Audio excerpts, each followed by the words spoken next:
dikit psikologi ekonomi itu kita bisa tahu sebenarnya si orang ini tipikalnya seperti apa, dan itu nanti akan berpengaruh dari tipe yang investasi dia akan coba lakukan gitu. Jadi sebenarnya nggak sembarangan ternyata investasi dengan jenis A, tahu-tahu misalkan diarahkan ke investasi yang B, itu nggak cocok sama, nggak match gitu sama karakter dia gitu. Yang tadi Mbak bilang tuh, saya langsung keinget, oh ya ada pernah tuh temanku bilang kayak gitu.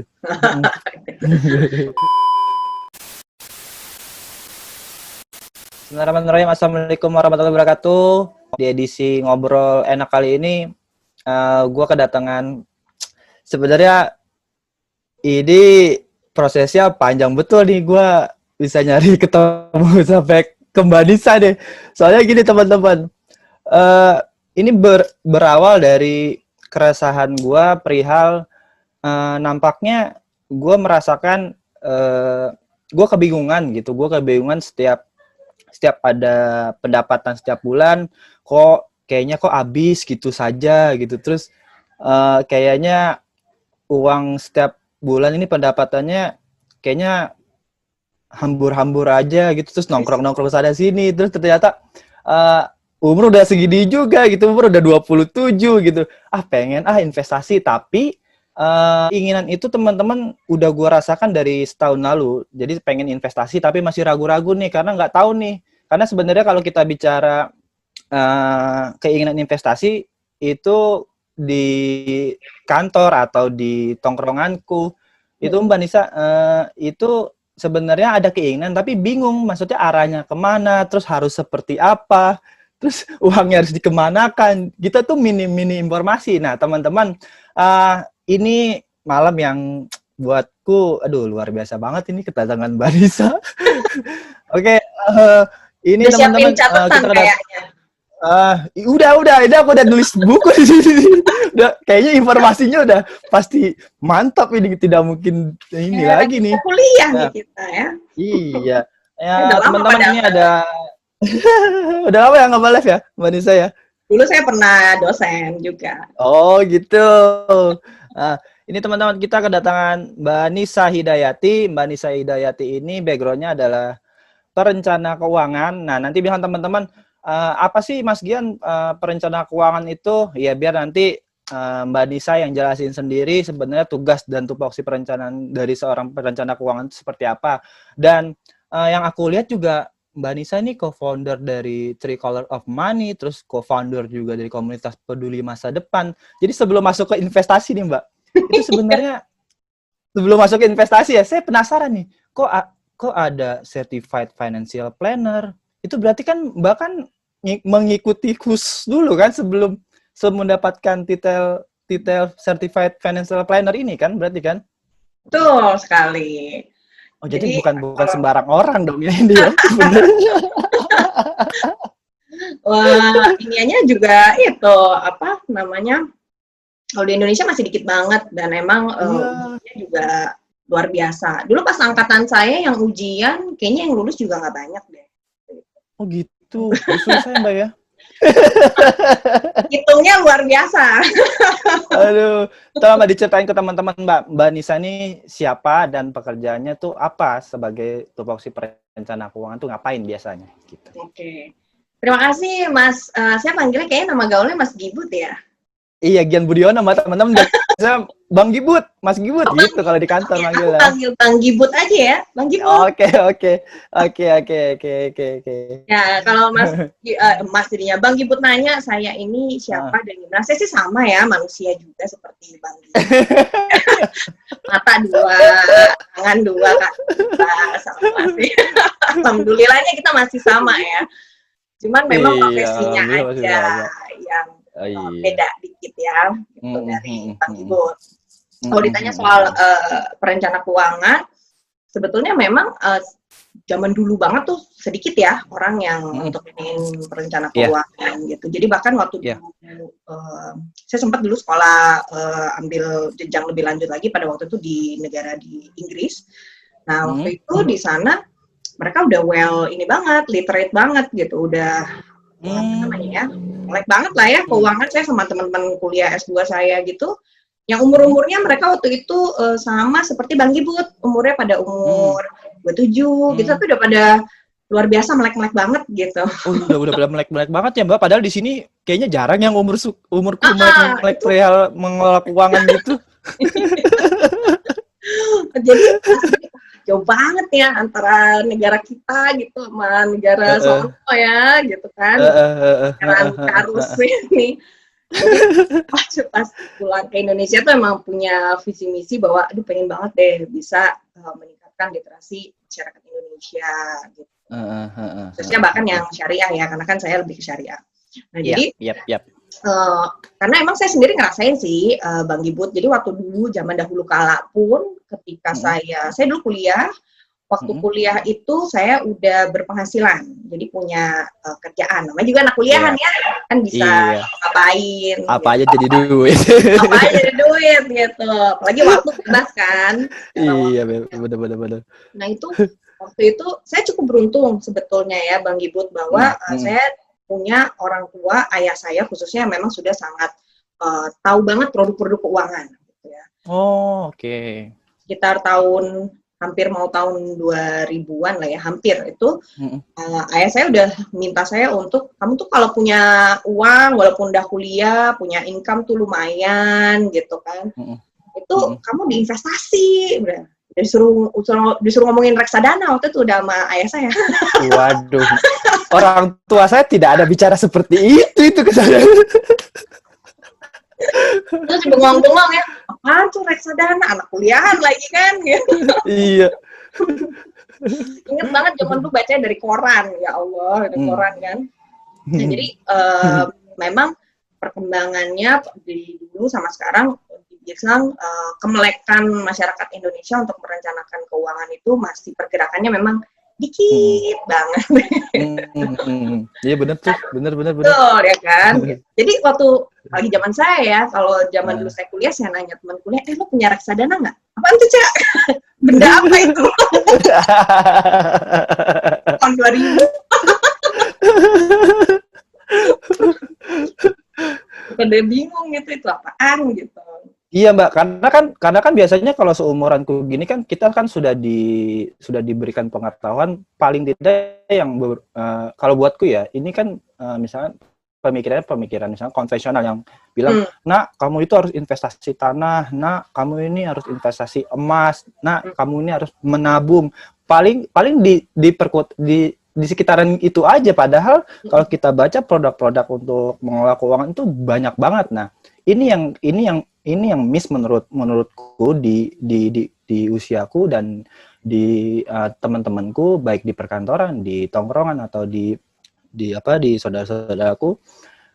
Aku pikir kalau aku ngelakuin kayak riset sendiri ya, kok di kantorku juga pas aku tanya di seumuranku umur 20-an terus 30-an, Mbak, Mas udah punya ini nggak, investasi nggak? Gue pengen ini nih. Lu pernah investasi nggak? Ah, boro-boro ya, gue investasi. Gue aja mikir kayak susah dan nggak tahu juga mau kemana ya. Sebenarnya sih gue mau sih ya, tapi gue nggak tahu infonya.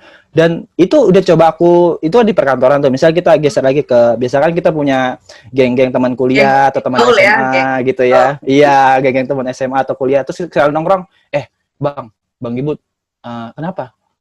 Lu pernah investasi nggak? Ah, investasi. Belum nih gue juga bingung mau investasi di mana. Emang kenapa? Iya nih, gue bingung Bang. Gue udah pendapatan segini dari kantor. Terus gue bingung nih, kok duit gue habis-habis terus. Enaknya ditabung sih, tapi gue bingung kok nabung-nabung terus. Nanti nggak bisa dibuat. Iya, malah diambilin juga Mbak. Sama aja, masih bingung. Caranya bingung gitu. Nah, buatku pengetahuan kita tentang literasi keuangan itu buatku ya masih minim Mbak di seumuran usia muda kayak gini ya. Nah, mumpung ada Mbak Nisa kan nanti bisa dijelasin apa itu investasi, bisa dimulai dari situ dulu yang dasar-dasar dulu, terus bentuk investasi itu sebenarnya apa aja sih gitu, nggak hanya berkutat di deposito doang, nggak ada berkutat di investasi emas doang kan ternyata gitu sih. Kalau gitu aku nanya sama Bang Gibut deh. Oke, siap. Waduh, kalau ditanya gini agak pusing jadi saya ini. Aku nggak nanya jarak dari titik sana ke sana dengan Google dan apa enggak. Oh iya. Aku cuma nanya gini, kira-kira waktu Bang Gibut nabung, kenapa Bang Gibut nabung? Karena takut uangnya dipakai terus. Oke, takut uangnya dipakai terus. Iya. Jadi uangnya ditabungin supaya uang yang didapat nggak kepake terus, gitu kan? Iya, pokoknya disimpan aja. Nah di rekening yang itu nggak boleh diapa-apain tuh gitu. Tapi nanti ujung-ujungnya juga ngeliat sepatu, oke juga nih. Ngeliat ini, oke. Ya jadinya dibuka lagi rekening. Ya udah didebat aja udah. Ya sama aja Mbak gitu. Jadi memang secara mindsetnya Bang Gibut waktu itu ya udah supaya duitnya nggak kepake-pakai yang lain, jadi iya baru baru sampai di situ aja sih sebenarnya. Okay. Tapi nggak tahu tuh kenapa juga. Gue pisahin itu nggak tahu. Aku pisahin ya karena takut boros gitu. aja gitu dalam satu rekening itu boros takutnya. Jadi aku pindahin rekening lain. Buka rekening lain tetap aja Mbak Disa. tetap aja. Padahal udah dipersulit kali ya. Oh katanya nggak boleh pakai yang ada kartu ATM-nya. Oke, kita bikin nggak pakai ATM. Sama aja ternyata kita sekarang pembayaran juga dimudahkan. Nah itu dia tuh Bang Gibut. Kebanyakan kalau saya tanya gitu, waktu itu kenapa harus dipisahin? Jawabannya rata-rata jawabannya ya memang yang saya tahu memang kalau saya dapat income harus dipisahin. Tapi kalau saya lebih lanjut lagi, the main reasonnya kenapa lo pisahin, kenapa bingung nggak bisa jawab.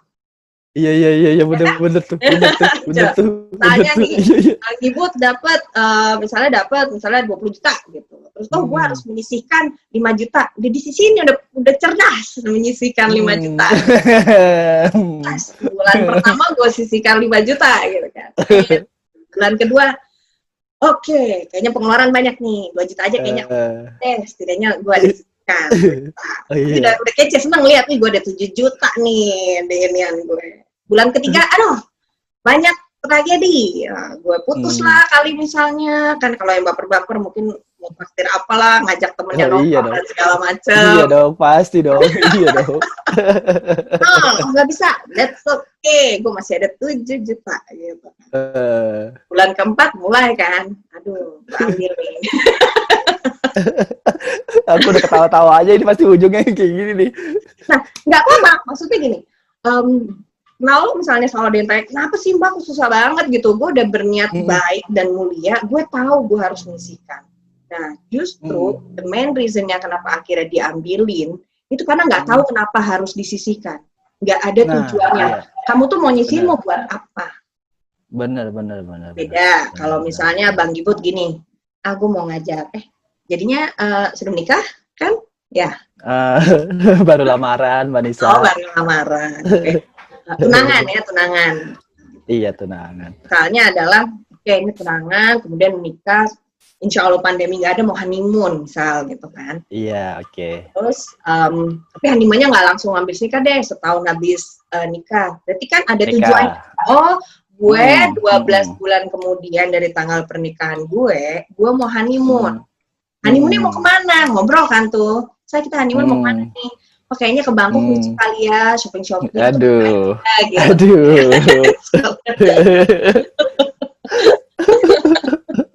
Gitu kan. Maksudnya ada terjadi tuh, ada elaborasi lebih lanjut tuh oh, kita cinta Indonesia. Oh, kita Labuan Bajo aja. Begitu. Labuan Bajo kan jadi ngitung Bang Gibut ya.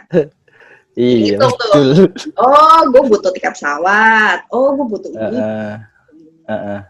Ada angka exactnya yang pada akhirnya Bang Gibut tuh tahu. Nah, jadi ketika misalnya, oh ternyata akan habis biayanya itu adalah, misalnya nih, biayanya ternyata habisnya 12 juta misalnya. Oh berarti gue kalau mau achieve 12 juta, gue harus memang menyisihkan setiap bulannya 1 juta, misalnya cuma konsep nabung. Nah, tapi karena reasonnya jelas, pasti Bang Gibut itu begitu nyisihin tiap bulan 1 juta, mau diambil atau nggak ditabung jadi rada mikir. Oh iya benar ya. Tapi ada sepatu bagus gitu, tapi kalau gue nggak naruh, ntar gue nggak jadi honeymoon nih ke Labuan Bajo. Oh iya. Jadi akhirnya ada yang menahan. Ada yang nahan ya. Dibanding tadi, gue sisihin, tapi gue nggak tahu tuh buat apa Anda. Oh berarti memang dibutuhkan ini ya Mbak ya. planning dan goalsnya tuh sebenarnya mau apa nih, uang nih mau disisihin tuh untuk apa ya? Betul. Kalau nggak Iya. tuh kayak gini Bang Gibut, kayak Bang Gibut tuh lagi naik mobil, di dalam mobil nih, udah di dalam mobil, tapi tuh pokoknya gue keluar rumah aja deh, nyetir aja gitu, muter-muter, gak tahu tuh mau mana tuh. Oh iya, iya nggak tahu arahnya ya, Salah nggak kan? tahu arahnya, ngabisin Bensin bensin habis ya, doang. gitu kan ya. Berarti investasi itu apa sih, Mbak? Kalau secara literasi keilmuan tuh investasi itu apa? Terus sebenarnya bentuk investasi itu bisa melalui apa aja nih? Biar teman-teman tahu juga nih. Sebelum kita tahu apa investasi itu, core dasar utamanya memang pada akhirnya kembali kepada yang tadi, tujuan. Gitu. Tujuan ya. Itu yang penting, karena kalau enggak, Penting ya. kita nggak tahu saya berinvestasi itu buat apa, by the end of the day, itu uang pasti gone, percayalah. Iya. Either gone, atau either akhirnya tidak rutin istiqomah melakukan investasinya setiap bulan. Benar. Pasti udah ini, karena memang nggak ada, beda kalau memang ada tujuan keuangan yang cukup jelas, yang memang sudah, apalagi kalau kita tahu angkanya. Kadang ada juga gitu, Bang Gibut. Udah tahu sih misalnya, tapi karena angkanya nggak ada, jadi misalnya kan begini, oh gue tahu nih gue mau ke Labuan Bajo gitu. Oh berapa duitnya? Pokoknya ke Labuan Bajo aja deh, gitu kan ya. Nggak tahu budget ya. Iya, jadinya kan nabungnya suka hati gitu kan. Ya udah, nanti berangkatnya ini berapa terkumpul? Oh terkumpul 5 juta. Yaudah deh nggak jadi Labuan Bajo. Mana deh yang deket gitu, jadi lain gitu. Monas aja, Monas. Naik busway saya keliling berapa kali. Iya.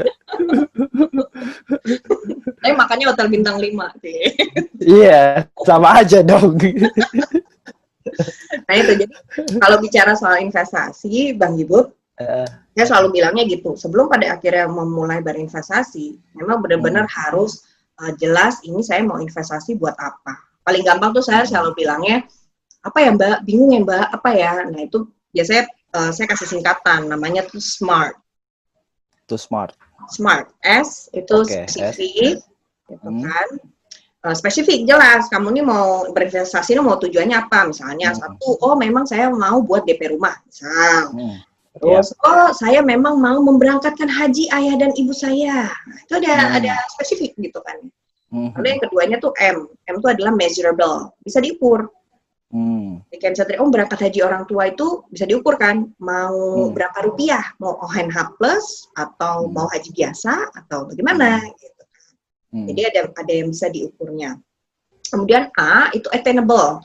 Attainable itu ataupun juga achievable. Jadi itu mungkin nggak sih itu dilakukan, misalnya nih, kan kita bisa ngukur ya sama diri kita, kemampuannya ya. Gitu. Oh gue misalnya salah satu impian gue kan nggak mungkin misalnya orang selama ini buat diajak kendaraannya misalnya naik busway, tapi impiannya mau beli pulau di Karibia gitu. Nah itu agak nggak attainable gitu kan. Bora-Bora Island gitu. Aku mau beli pulau gitu. Gitu. Jadi attainable, kita bisa ngukur, oh ini kayaknya ini make sense nih kalau untuk gue kejar gitu kan. Kemudiannya R-nya adalah reliable, itu agak mirip sih sama attainable tadi. Makanya kita bisa ngukur dan itu make sense. Baru yang T itu adalah time duration, ada waktunya. Kapan tujuan ini mau saya tuntaskan. Kayak misalnya tadi kalau berhubungan sama orang tua, oh saya mau memberangkatkan haji ayah dan ibu saya, misalnya ONH plus itu dalam waktu 10 tahun lagi. Nah, jadi kan jelas tuh semuanya. Kita bisa ngukur akhirnya, oh 10 tahun lagi itu harganya jadi berapa ya? Misalnya nih kasih contoh. Oh sekarang kalau berangkat mau kita deh sendiri misalnya, oh saya mau naik haji nih, nanti kalau udah nikah sama pasangan saya, kita mau kedepannya nanti mau naik haji bersama misalnya gitu. Udah hitung gitu. Oh sekarang tuh naik haji itu berapa sih? Dan kenaikan harga naik haji misalnya 15 tahun kemudian itu jadi berapa? Itu kita jadi kebayang. Gitu. Jadi waktu lagi menentukan tujuan itu tadi balik lagi ke sama SMART itu tadi. Sampai harus detail gitu ya Mbak ya? Iya. Kalau nggak nanti pasti deh duitnya diambilin. Iya. Iya juga ya. Nah, sebenarnya kalau kalau misalkan aku udah nentuin tujuan nih. Mm-mm. Aku pengen DP rumah gitu. Mm-mm. Berarti memang harus benar-benar dispesifikasikan, terus itu bisa diukur melalui durasi juga. Ini harus berapa ini nih, berapa bulan gua harus ngumpulin. Terus ini kalau misalkan DP rumah yang misalkan gaji kita sekian, kita mau DP yang MM-an gitu, walaupun kadang-kadang kalau itu kan yang termasuk dari achievable tadi kan, kita juga harus mikir dan menakar bahwasanya apa yang kita inginkan itu make sense gak sama ya kemampuan kita. Nggak mungkin kan misalkan kita pendapatan sekian gitu, kita pengen rumah yang mewah-mewah, yang gedung-gedung gitu kan, itu kan juga kadang-kadang nggak achievable gitu ya. Mm-mm. Sampai segitunya berarti ya Mbak ya. Nah, Iya. kalau misalkan aku kan anak muda nih, terus kalau mau caranya investasi selain kita sudah mengukur, itu baiknya kapan Mbak? Kan timingnya kan harus pas juga kan. Kapan nih gue harus mulai nih gitu. Yes. Udah ngukur nih, gue kapan mulainya gitu. Itu kapan tuh Mbak? Sebelum saya jawab kapan mulainya, kita akhirnya harus tahu kenapa sih harus berinvestasi. Kan tadi ada tujuannya kan. Yap. Tujuan dari berinvestasi itu sebetulnya biasanya kalau sekarang kenapa sih Mbak kita harus investasi? Jawaban saya yang pertama itu adalah karena orang itu ingin mendapatkan sebuah yang namanya return. Nah, return, iya. Ini terbagi dua. Iya. Ada dua nih. Ada pendapatan, lalu ada capital gain atau capital loss. Pendapatan itu. Pendapatan itu kayak gimana? Pendapatan itu kayak gini. Oh, saya mau ketika pensiun nanti, walaupun saya sudah tidak bekerja, saya pengen bisa mendapatkan income. Jadi dari sekarang saya punya rumah, yang rumahnya saya bikin jadi kos-kosan, dan nanti kos-kosan itu ketika nanti saya bikin jadi kos-kosan supaya nanti bisa disewa-sewain. Jadi saya bisa tiap bulan dapat pendapatan dari sewa kos-kosan. Iya. Itu pendapatan, ya. Nah, kalau capital gain ataupun capital loss, bisa aja dia gini. Oke, mau beli tuh rumahnya. Kemudian nanti beberapa tahun kemudian, waktu itu saya belinya 1M. 15 tahun kemudian, saya mau jual rumahnya. Oh, rumahnya harganya udah dari 6M. Nah, dia dapat capital gain, ada kenaikan modal. Kan dulu dia beli 1M, dia memang jual 6M. Ada capital gain-nya. Iya. Tapi, kan ada juga yang namanya capital loss. Jadi kalau dalam berinvestasi, memang harus tahu bahwa pasti ada yang namanya investasi itu ada resikonya memang. Kalau nggak ada resiko namanya nabung, bukan investasi.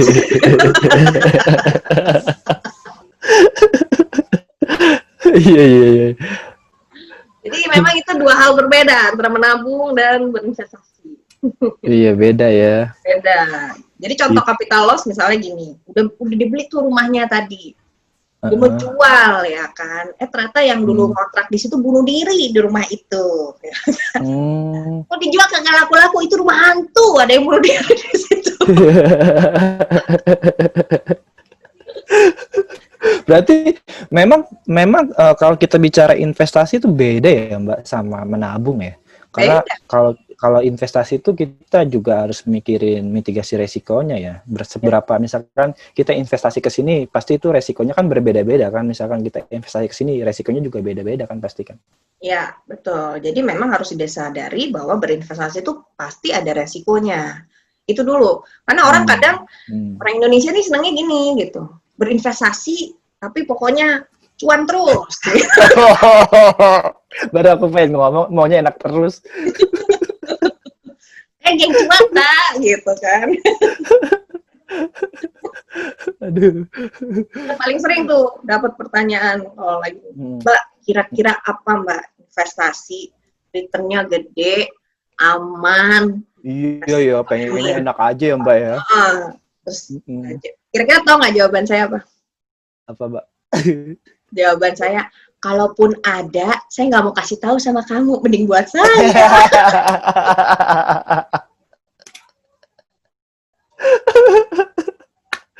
Iya juga ya. Ngapain Iya sih dong. kasih tahu Anda?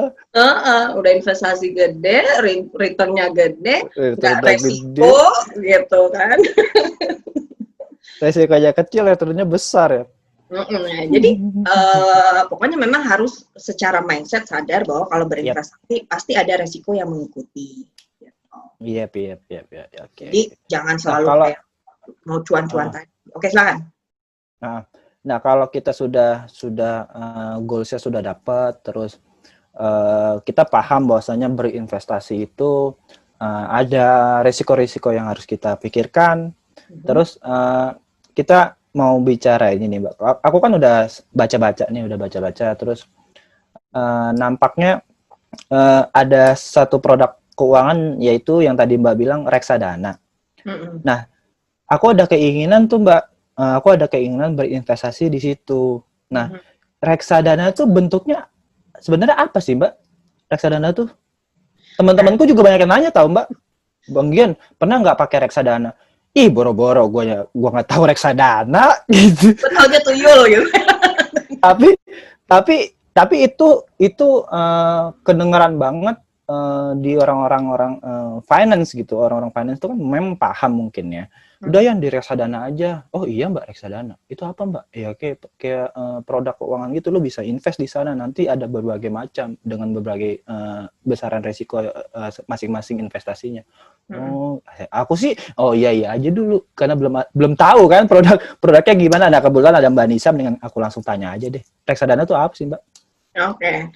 Jadi kalau berinvestasi itu pada akhirnya ketemu sama 3 pengelompokan. Ada 3 ya. Hmm. Hmm. Investasi itu terbagi, yang pertama itu adalah investasi yang konteksnya real. Real itu contohnya gedung, tanah, Hmm. emas, ada wujudnya gitu ya. Oh, ada wujudnya ya? Bisnis gitu. Nah, itu investasi Hmm. real gitu ya, berbisnis gitu. Nah, Hmm. lalu ada juga investasi yang bentuknya adalah paper asset atau bentuknya adalah aset berupa surat berharga. Contohnya Oh ya, itu adalah deposito, surat SBN atau obligasi atau suku obligasi ya. ataupun juga saham. Nah, itu paper asset yang kita bisa melakukan pembeliannya secara langsung, itu sebutannya langsung, paper asset langsung.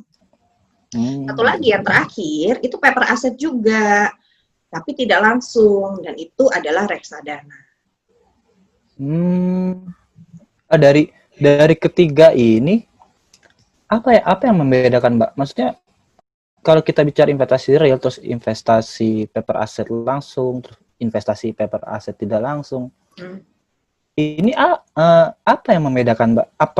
Apa semuanya resikonya sama, atau gini, kita misalnya goalsnya A gitu. Apakah kita harus mengarahkan ke investasi real sesuai dengan goals kita? Apa kita sinkronkan dulu nih, goals kita mau apa? Apa kita inline-kan dengan kita mau memilih ke investasi mana nih? Itu perlu nggak sih ke Jadi inline gitu? berangkat pertamanya goals-nya dulu. Goalsnya dulu kan ya? Goals-nya dulu apa, Mm-hmm. baru dengan goals ini, goals-nya kapan mau saya capai? Oh 10 tahun lagi, oh 5 tahun lagi, oh 20 tahun lagi. Contohnya kan kayak pensiun, salah satu goals gitu, itu kan panjang ya. Oh masih 27 ya, anggap pensiun 55, masih 28 tahun lagi kakak, gitu kan ya. Wow. Anak muda saya ngomongin pensiun, aduh mbak masih jauh mbak gitu kan. Tapi kalau di luar negeri itu yang pertama dipikirkan. Nah, itu aku udah sampai kepikiran gitu Mbak. Gue harus nyiapin dana pensiun gue harus nyiapin dana untuk darurat gue takutnya kenapa-napa nanti, terus gue juga harus nyiapin dana pendidikan buat anak gue. Aku tuh udah kepikiran ke situ Mbak malah. Dan aku mau nanya ke teman-temanku, nggak ada yang tahu. Makanya bingung kan. Udah ada keinginan tapi nggak tahu orang yang harus tanya ke siapa gitu. Dan nah, dia ketemu Mbak Nisa kan akhirnya. Seneng aku. Nah, gitu. Jadi karena goals-nya itu punya term yang berbeda-beda, kenapa produk keuangan itu ada yang berbeda-beda sekian banyak gitu ya? Karena memang fungsinya, orang selalu nanya, mana main investasi yang paling bagus? Semuanya bagus. Saya bilang, tergantung. Satu, kamu profil resikonya kayak apa? Dua, kapan itu investasinya mau kamu capai dan kamu nikmati? itu memengaruhi akan pemilihan mau produk keuangan yang mana. Oh iya ya. Nah, jadi kalau konteks si profil resiko itu ada 3. Jadi ada profil resiko konservatif, ada moderat, dan ada juga agresif. Itu nanti mempengaruhi banget tuh. Dia bisa milih apa. Karena orang yang satu dengan orang yang lain, saya nggak bisa kasih saran yang sama. Karena mereka memiliki profil resiko yang berbeda. Misal, ya apalagi nanti kan mau menikah ya dengan guru, ya kan? Ih, Mbak kok tahu sih? Ya gara-gara lihat kan? Di YouTube. Jadi misalnya gini, kalau konservatif itu tipe orangnya apapun yang terjadi, pokoknya duit saya utuh minimal, gitu kan. Tapi itu nggak apa-apa deh, untungnya seucrit-ucrit gitu. Tapi pokoknya nggak, ya udah gitu. Kalau moderat itu masih kayak gue mau yang lebih gedean dikit returnnya, gue tahu ada resiko, tapi gue nggak mau sampai gue bisa hilang sampai lebih dari setengah gitu, gue nggak mau. Iya.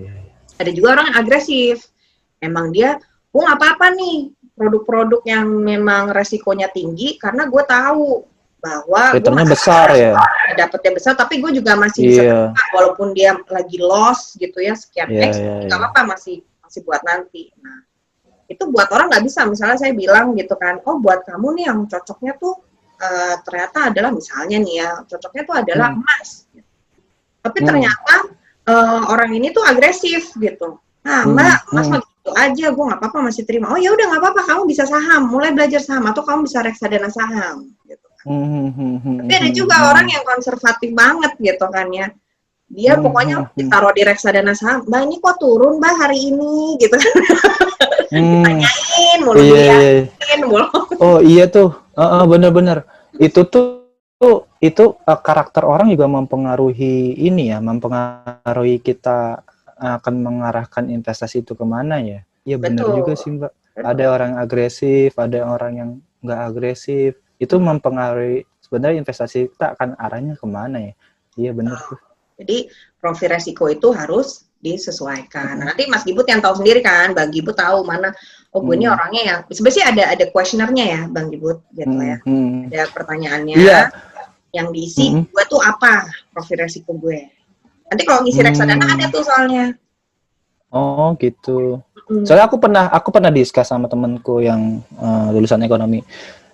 Aku nanya kan, kalau misalkan kita jadi anak muda gini, terus ada nggak sih misalkan kalau kita mau investasi, ada nggak sih misalkan dari pihak produk keuangannya itu menanyakan terlebih dahulu kita tuh karakternya seperti apa, terus kepribadiannya seperti apa, dan arahnya mau kemana, itu ngaruhin nggak sih? Terus aku tanya ke dia, ada yang di ekonomi itu ada namanya psikologi ekonomi. Jadi psikologi ekonomi itu kita bisa tahu sebenarnya si orang ini tipikalnya seperti apa, dan itu nanti akan berpengaruh dari tipe yang investasi dia akan coba lakukan gitu. Jadi sebenarnya nggak sembarangan ternyata investasi dengan jenis A, tahu-tahu misalkan diarahkan ke investasi yang B, itu nggak cocok sama, nggak match gitu sama karakter dia gitu. Yang tadi Mbak bilang tuh, saya langsung keinget, oh iya ada pernah tuh temanku bilang kayak gitu. Contoh gampangnya paling ini, ibu mertua saya, contoh gampang. Beliau tuh kalau naro, nggak apa-apa deh naiknya cuman 0, berapa persen gitu ya. Pokoknya taruh tuh jangan sampai ini gitu. Nah, beda sama suaminya gitu kan. Suaminya masih kayak, saya nggak nyari yang segini nih, nggak apa-apa deh loh, toh masih nanti aja ini dia. Nah gitu. Jadi memang pasti akan berpengaruh untuk pemilihan produknya. Maksudnya saya pengen bilang bahwa tidak ada produk yang satu itu lebih unggul dibanding yang lain, karena memang pada akhirnya ketemu sama profil resikonya seperti apa, sama kapan uangnya itu dibutuhkan. Oh iya benar. Nah kalau di reksadana itu kan ada reksadana pasar uang, terus ada reksadana pendapatan tetap, reksadana campuran, sama reksadana saham tuh Mbak. Ya betul. Nah dari pasar uang, pendapatan tetap, terus campuran sama saham tuh apa Mbak bedanya tuh? Bedanya. Jadi misalnya gini, kalau misalkan dengan karakterku gitu, itu cocoknya kemana? Pasti kan nanti kan ada verified dulu kan dengan karakterku kan. Nah, Yes. misalkan ini kan Mbak Nisa langsung lihat aku nih. Nih, langsung lihat aku nih. Udah Bang analisa secara virtual dulu nih. Nah, Bukan cenayang enaknya loh. nggak bisa ya Mbak kayak gitu ya Mbak ya. Sebenarnya kalau Kan dukun seorang gimana perencana dong? keuangan tuh Iya, harus ada teknik sendiri ya. iya ada pasti harus ngisi itu dulu. Kan Hmm, kita bukan dukun atau apa kan? Wah kamu pasti hmm, orangnya ini. Saya kan nggak tahu hmm. sejarahnya Bang Gibut ini backgroundnya dulu bagaimana, kemudian Ah, secara ekonominya juga ilmunya bagaimana dan segala macam. Saya nggak hmm. bisa nyamain itu semua. Iya Jadi sih, makanya iya biasanya sih. ada pertanyaan profil resiko yang memang harus diisi untuk akhirnya Nah, masuknya tipe. nah kalau reksadana pasar uang, terus reksadana pendapatan tetap, reksadana saham sama campuran itu yang membedakan tuh apa? Terus Mm-mm. dari satu jenis reksadana ini sebenarnya untuk apa sebenarnya? Kalau misalkan yang pendapatan tetap nih untuk apa? Untuk orang yang mau apa? Kalau pasar uang tuh orang yang apa gitu, Mbak? Bisa dijelasin nggak ke teman-teman, Mbak?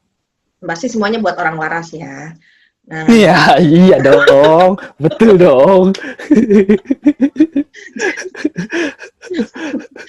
jadi kalau misalnya, saya yang ngingetin lagi. Tadi kan ada paper Hmm. aset ada dua, langsung sama tidak langsung. Reksadana kan Yap, masuknya tidak langsung. Gitu. tidak langsung tuh. Kok dibilangnya nggak langsung sih Mbak? Saya langsung beli kok. Kan dia bilang gitu. Kan saya Ah, sendiri Mbak ah, yang pergi ke bank, saya sendiri yang tanda tangan atau misalnya pakai fintech ya. Sekarang kan udah zaman ah, ah, teknologi. ah, Saya di fintech daftar sendiri, ngisi sendiri, ngaktif sendiri, hmm, transfer sendiri gitu kan ya. hmm, Itu langsung dong, kok bisa dibilang tidak langsung gitu. Oh iya, hmm, tidak langsung karena hmm, bedanya adalah contohnya, misalnya kalau kita membeli saham, hmm. saham itu kan saya pengen bedain nih antara saham sama reksadana saham, maksudnya untuk tahu kenapa itu saham bisa tidak langsung sama tidak langsung. Yap, yap, yap. Hmm. Jadi kalau saham itu kan kita membeli sebuah surat kepemilikan dari sebuah perusahaan. Iya, yang TBK ya, Mbak? Ya, TBK. Jadi Oke. misalnya beli apa ya, misalnya Indofood, misal. Oke, oke. Oh ya dah, saya beli Indofood. Kalau beli Hmm. saham itu kan minimal harus satu lot itu 100 lembar. Oke. Kita kan lihat tuh, oh hari ini harganya Indofood berapa nih? Oh misalnya harganya adalah 9.000 perak per satu lembar. Hmm. Berarti kan saya kalau mau beli saham harus 9.000 dikali 100 perak. Ya kan, Yap. 9.000. Nah, Ya. kan saya beli sendiri tuh langsung cerut, saya beli, dapat Ah, saya satu lot hmm, Indofood. hmm, Nah, bedanya sama si reksadana ini seperti apa ya? Gitu. hmm, Nah, di reksadana, kalau misalnya Bang Gibut perhatiin, itu hmm. kan nilainya bisa kecil-kecil ya. Beli reksadana 10.000 aja bisa. Iya, Mbak. Iya, bener tuh.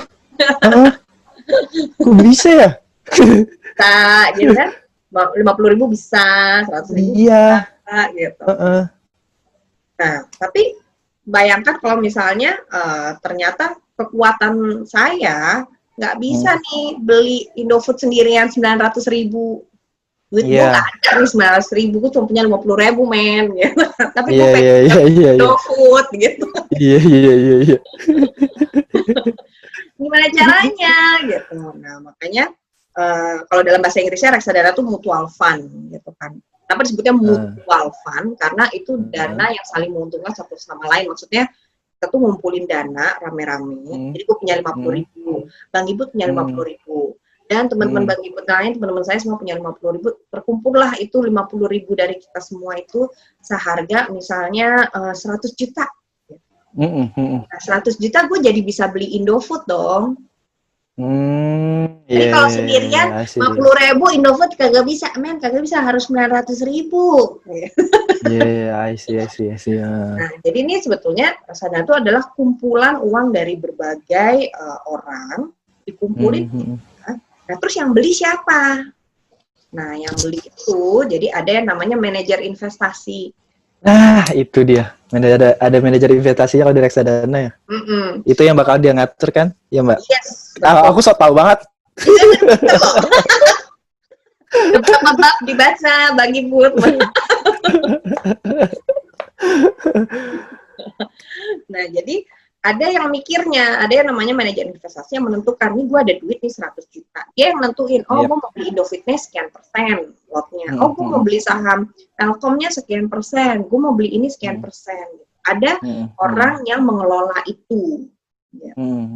Kalau saham kan enggak, ya udah gue beli Indofit sendiri, gue beli Telkom sendiri, gue beli ini sendiri, gitu. Jadi makanya disebutnya tidak langsung kalau karena ada manajer investasi yang mengelola uang kita itu.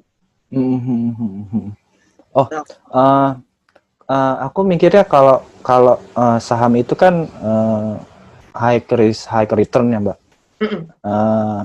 Itu kan berbeda dengan kita bermain deposito atau obligasi itu. Kan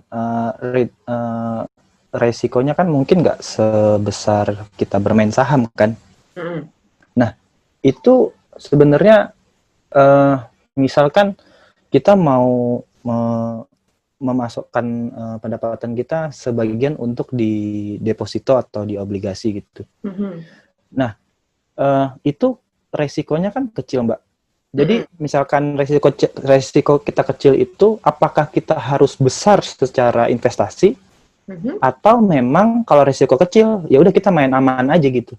Kalau misalkan aku coba analogin, misalkan kita mau aman-aman aja, ya udahlah gue deposito atau obligasi aja gitu. Tapi kalau gue mau yang dapatnya besar tapi kita bicara resikonya besar juga, ya lu harus berani main saham gitu kan sih Mbak? Apa gimana? Ya, koreksi dikit ya, bukan bermain, berinvestasi saham. Iya betul, ya Allah saya salah.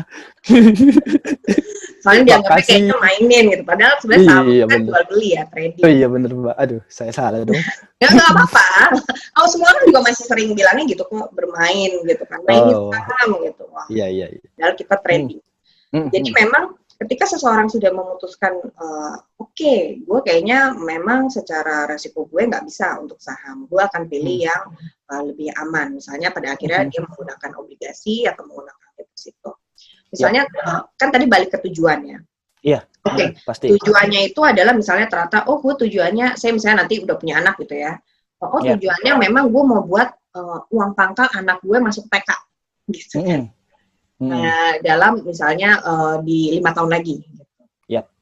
Nah berarti dia kan udah bisa ngitung, oh gue nggak bisa nih orangnya kalau high risk banget atau apa, udah gue pede gitu. Nah kita udah ngitung kan, oh nanti waktu bayar ada inflasi gitu kan. Kan harga TK sekarang, misalnya harga TK sekarang 10 juta, 5 tahun lagi kan nggak 10 juta Bang Gibut. Iya dong, betul dong. Pasti itu. Naik gitu kan, naik 10% gitu.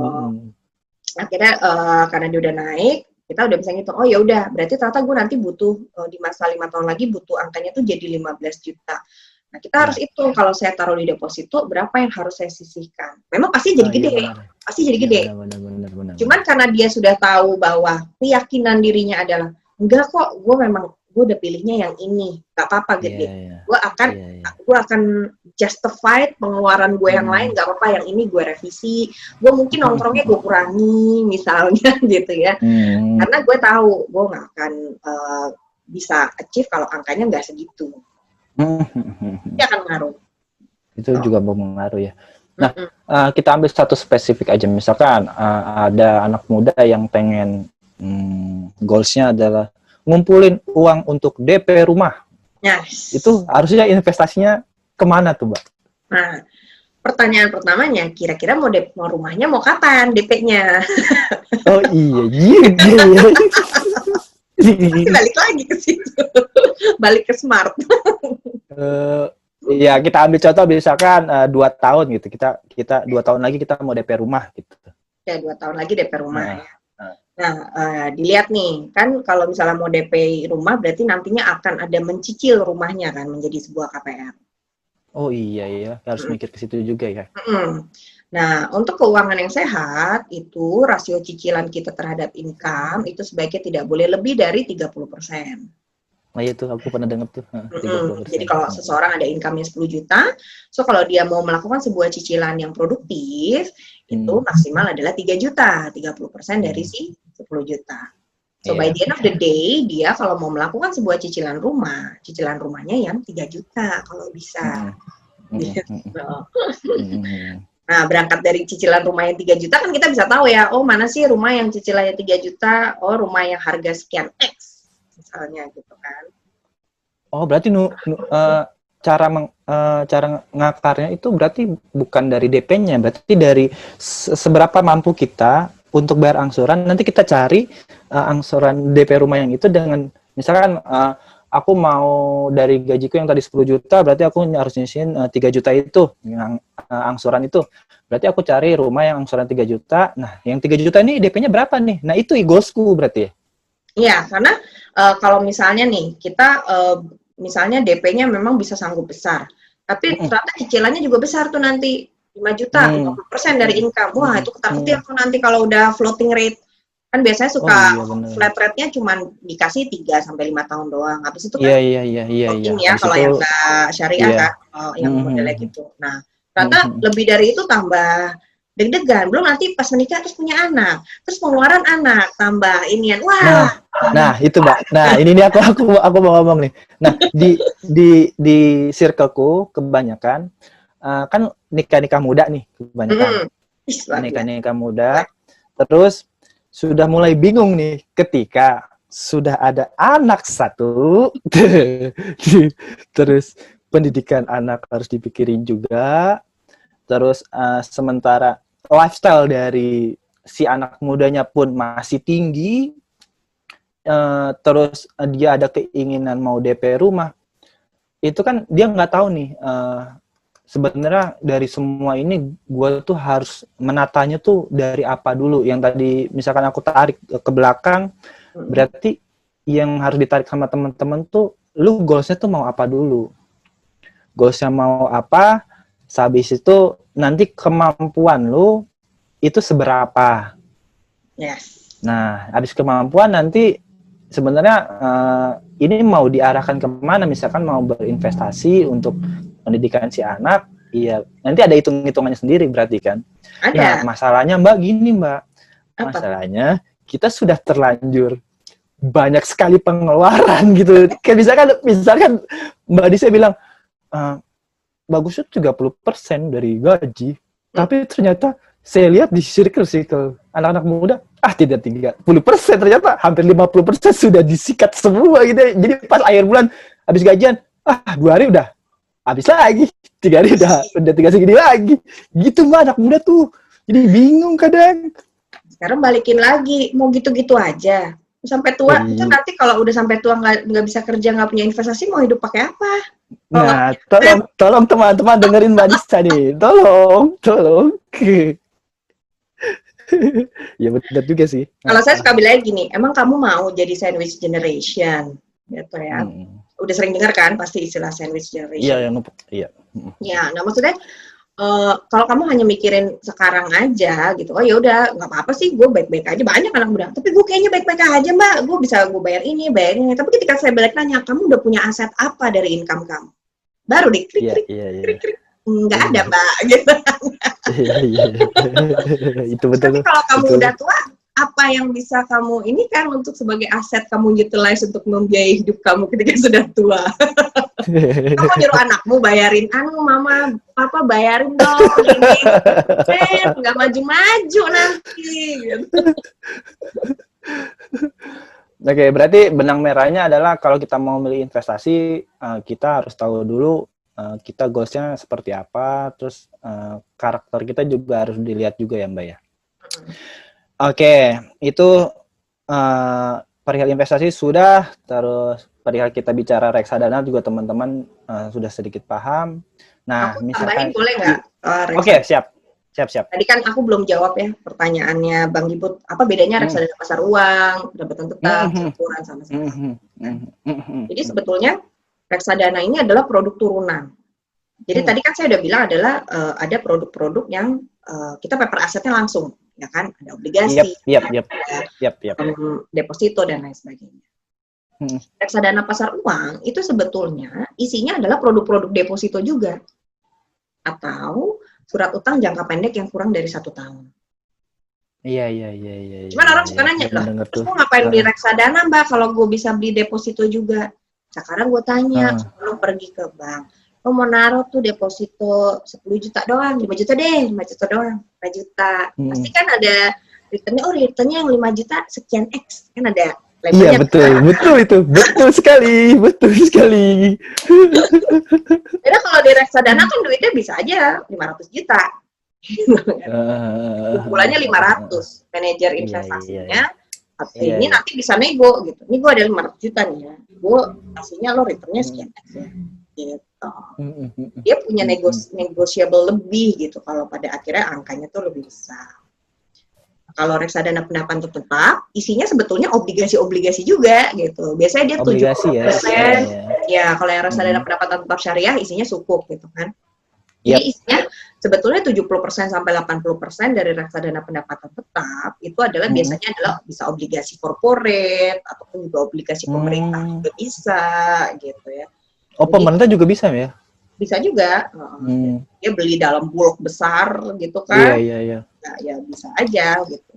Atau kadang-kadang ada juga obligasi-obligasi yang memang tidak dijual retail. Jadi memang dari manajer investasi ini udah langsung mengadakan kerjasama surat hutang bersama korporat gitu.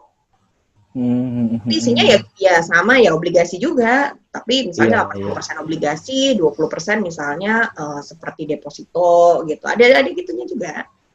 Nah, kalau yang campuran itu dia biasanya namanya campuran ya. Jadi campur-campur ada situ semua. Saham ada, obligasi ada.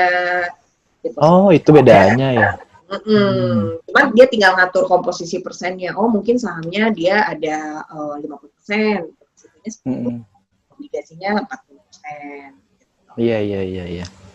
Kalau reksadana asik tuh. terakhir itu baru reksadana saham adalah dia 80 sampai dengan 100% itu dibelikan memang saham-saham.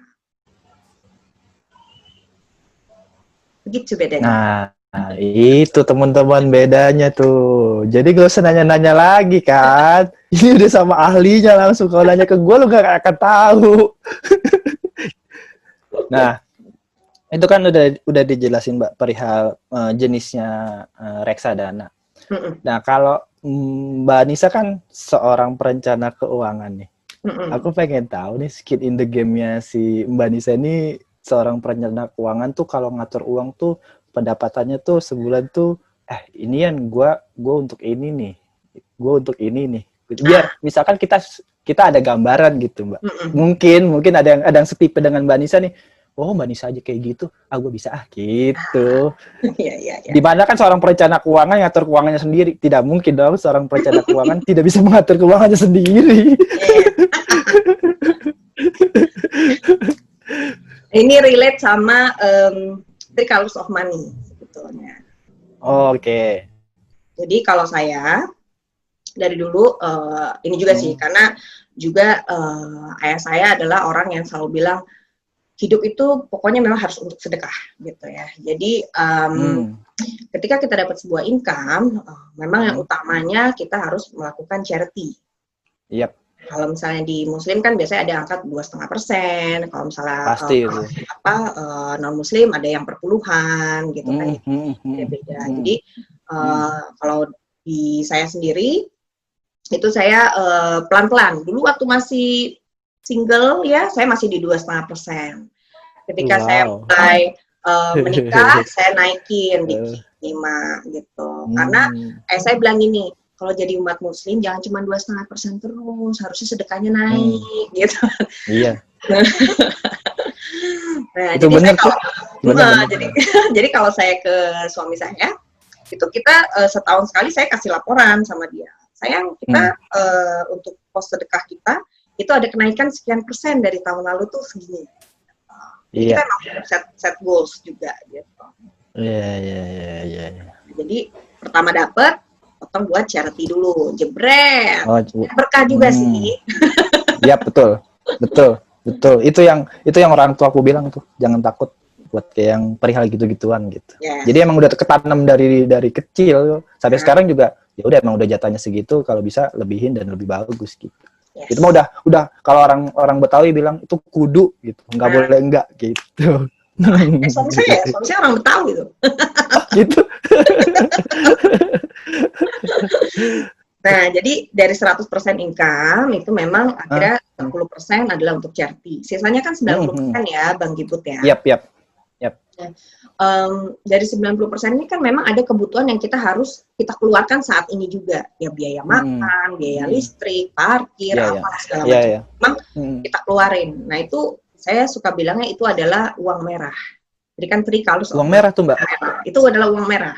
Uang merah itu uang yang kalau lo keluarin, emang uang itu nggak akan balik lagi kalau ya udah emang lo buat bayar beli boba, emang lo bayar buat sushi gitu. Kenapa jadi ke boba sih? Kemarin baru makan boba, minum boba. Oh, iya. Jadi uang merah itu adalah uang yang basically lo keluarin ya udah emang pakai. Gitu. Oke. Nah itu biasanya sih kalau di saya itu dijaga kalau bisa tidak termasuk kalau ada cicilan di dalamnya. Itu gabungan dari semuanya kalau bisa tidak lebih dari 60%. Jangan lebih dari 60%. Nggak boleh lebih dari 60% ya, Mbak? Iya. Karena kita masih ketemu sama dua warna uang lainnya lagi gitu. Apa tuh, Mbak? Nah kan kita hidup nggak cuma buat detik ini doang. Ada kehidupan kita di masa depan. Contohnya tadi, mau naik haji, mau sekolahin anak, mau pensiun. Jadi ada kebutuhan masa depan yang kita harus hitungkan juga dalam perencanaan keuangan kita. Nah, di dalam kehidupan, tadi kan udah dari 100 jadi 10, tinggal 90 ya, Bang Gibut ya. Yap, 90. Nah, 90, udah diambil 60. Cerut. Tinggal 30, ya kan. Nah, kita untuk kehidupan yang masa nanti itu ada terbagi lagi jadi 2. Dari 30 ini dibagi lagi jadi 2. Gitu. Jadi yang pertama itu saya sebutnya adalah uang biru.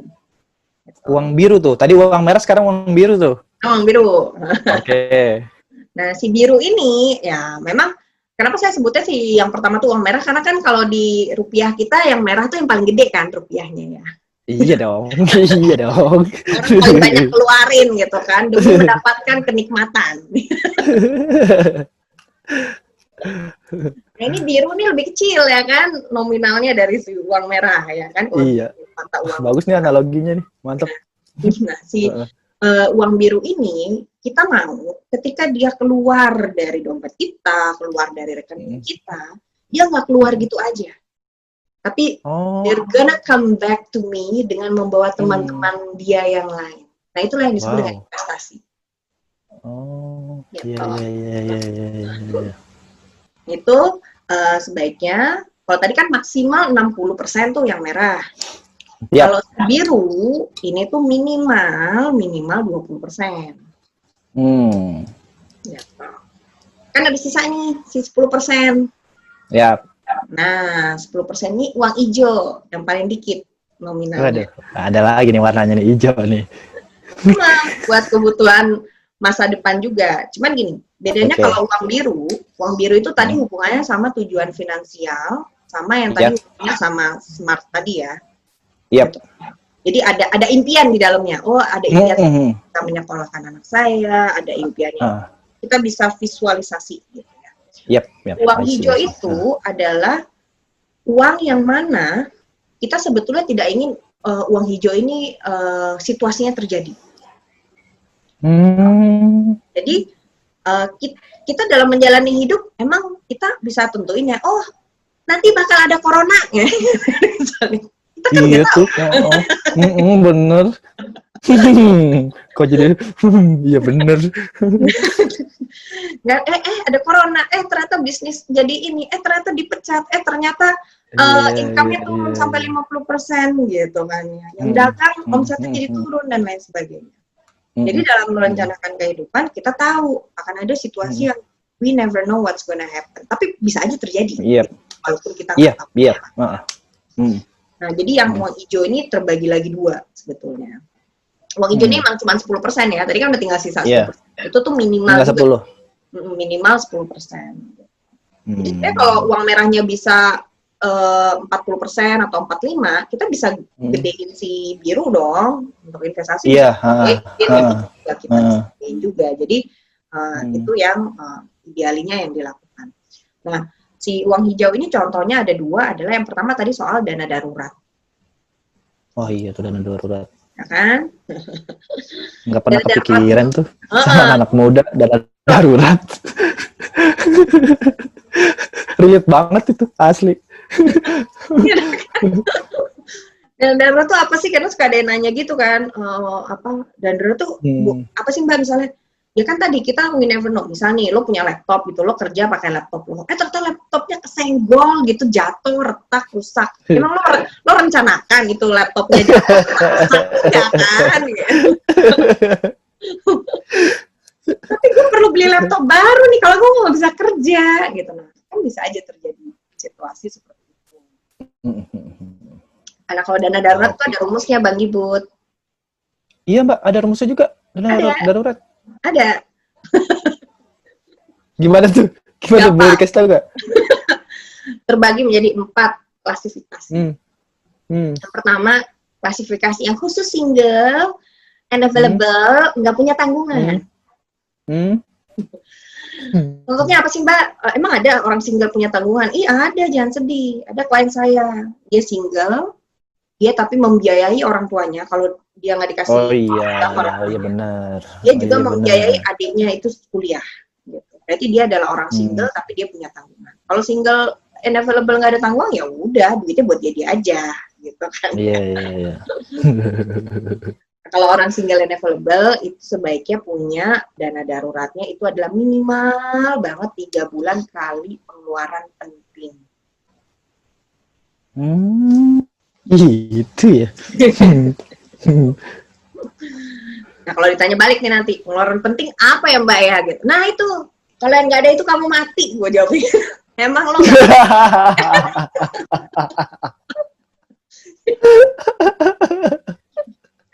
emang lo nggak perlu makan? Oh perlu Mbak. Oh ya udah. Lo hitung tuh mana yang lo perlu. Oh gue perlu bayar kosan. Oh itu penting tuh bayar kosan. Oh gue perlu bayar transportasi. Kalau nggak gue nggak bisa ke kantor gitu kan. Iya. Dan gue perlu buat makan. Misalnya lo totalin. Oh totalnya yang penting banget. Kalau gue nggak ada ini bisa mati, itu ternyata totalnya 3 juta misal. Berarti di dana darurat gue harus punya 3 bulan dikali 3 juta, 9 juta. Gitu. Nah itu silakan tuh taruh di tabungan ya. Nggak usah tapi nggak boleh diambil. Hanya boleh dipakai dalam situasi darurat tadi. Teman-teman jangan diambil ya. Baru nabung Anda bulan depan sudah ngambil lagi Anda nih. Teman-teman jangan. Kalau yang lebih ekstrim sebenarnya gunanya buat apa sih? Kalau misalnya dana darurat ini berhubung akhirnya contohnya terjadi sekarang ya banyak. Ternyata perusahaan tempat dia bekerja melakukan pengurangan pegawai. Gitu. Nah begitu kalau dia nggak punya dana darurat, kenapa harus minimal 3 bulan? Asumsinya dalam 3 bulan ke depan dia udah punya pekerjaan yang lain gitu. Dia udah bisa dapat. Iya. I see. Jadi makanya perlu punya sih dana. Kalau diambilin mulu, ya aduh salam deh. Baru dipecat terus nggak punya duit gitu kan ya. Aduh.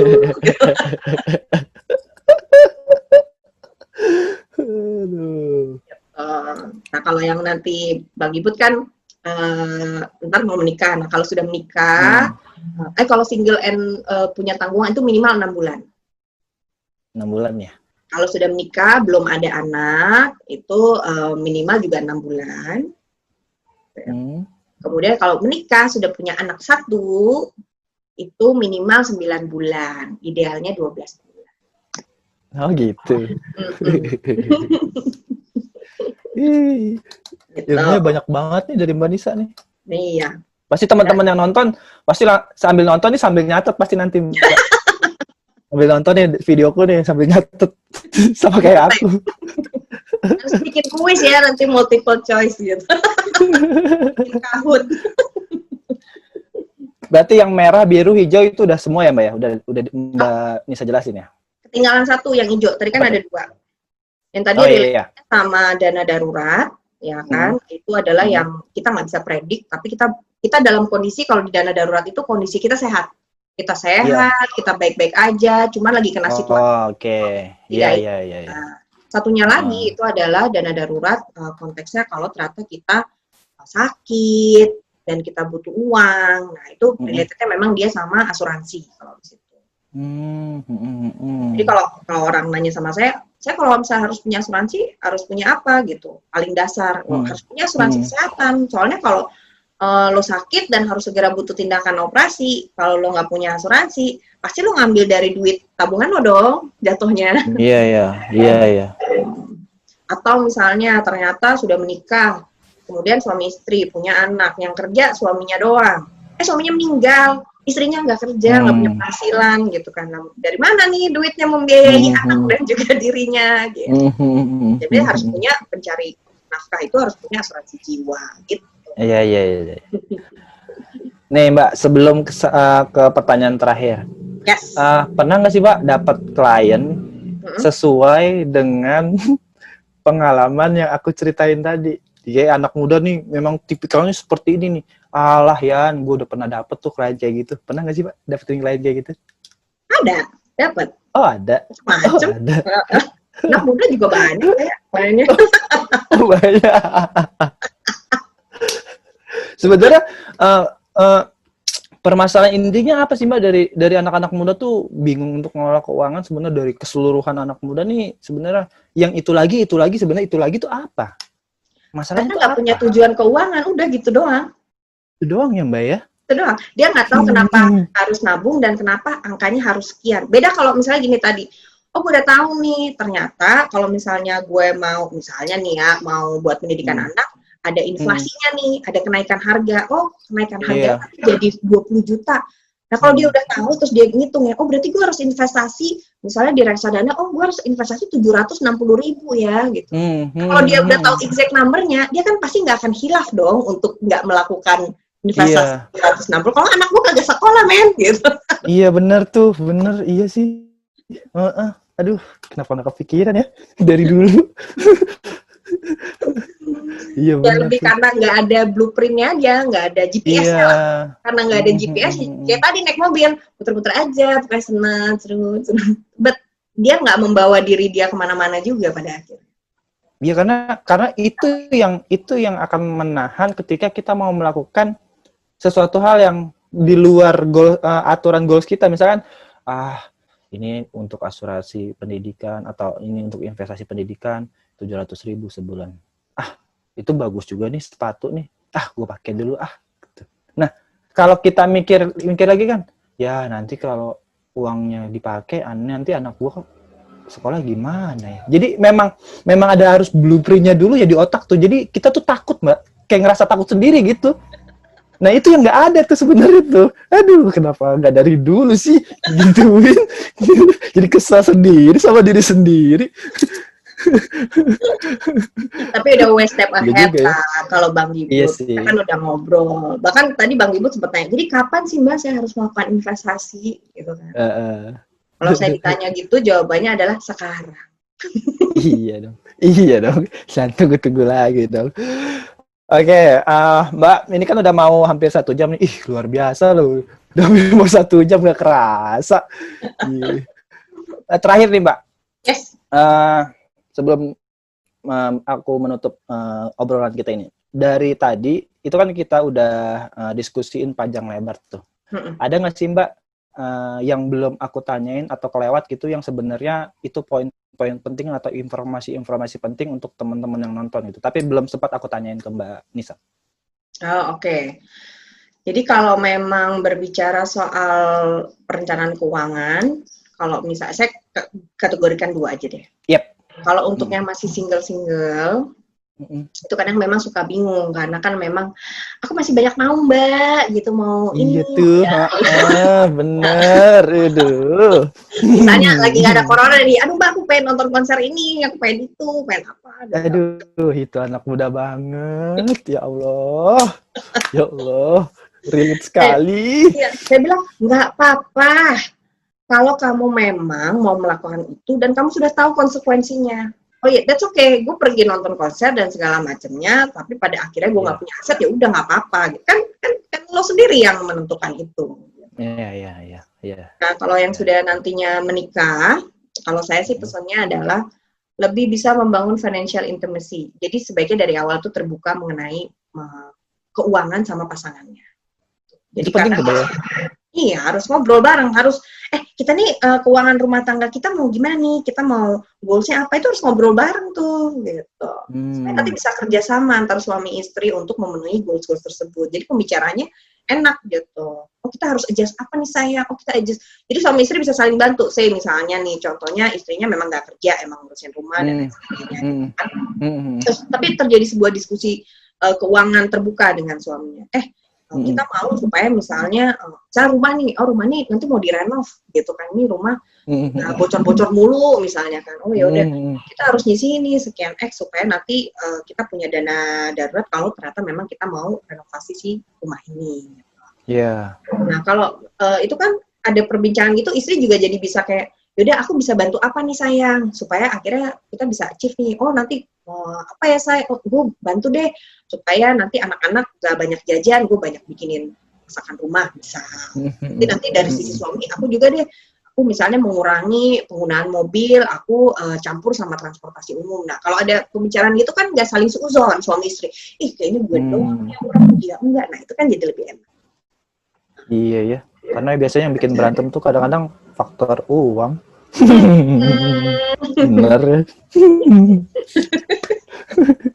Gitu aja palingan sih kalau. Oke, itu aja Mbak ya. Iya. Oke. Jadi pokoknya lakukan investasi segera karena di sini juga aku nggak mungkin menampilkan. Kadang-kadang soalnya suka ada Gibut yang nanyain. Apa tuh? Kenapa harus segera sekarang sih Mbak? Biasanya kalau aku di seminar atau di webinar gitu aku nunjukin hitung-hitungannya. Ini reasonnya kenapa harus sekarang, ada kayak comparison perbandingan. Yep. 25 dibanding 35 dibanding ini. Wah itu diskusinya panjang. Itu Pak aja. Intinya sekarang, udah gitu aja. Jadi sekarang ya bener. Oke, Mbak Nisa, terima kasih banyak waktunya di sela kesibukannya udah mau join ngobrol bareng aku. Semoga apa yang Mbak Nisa sampaikan hari ini di video ini, terus teman-teman juga nonton dapat ilmu yang bermanfaat. Itu yang paling penting sih Mbak. Aku sih dari akunya juga dapat insight banyak banget. Terus teman-teman juga insya Allah nanti yang nonton juga pastinya ini video sangat bermanfaat karena relate sekali dengan keadaan anak muda. Itulah kenapa aku pengen buat video ini. Ya semoga ini bermanfaat buat teman-teman yang nonton. Gitu. Mbak Nisa, terima kasih banyak ya Mbak Nisa. Sama-sama, terima kasih atas undangannya.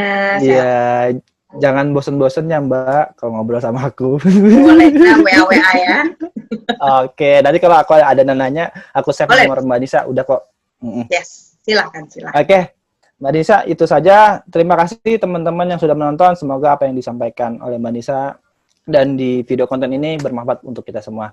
Akhir kata saya ucapkan wabillahi taufiq wal hidayah. Wassalamualaikum warahmatullahi wabarakatuh. Sampai jumpa di next video teman-teman. Bye-bye.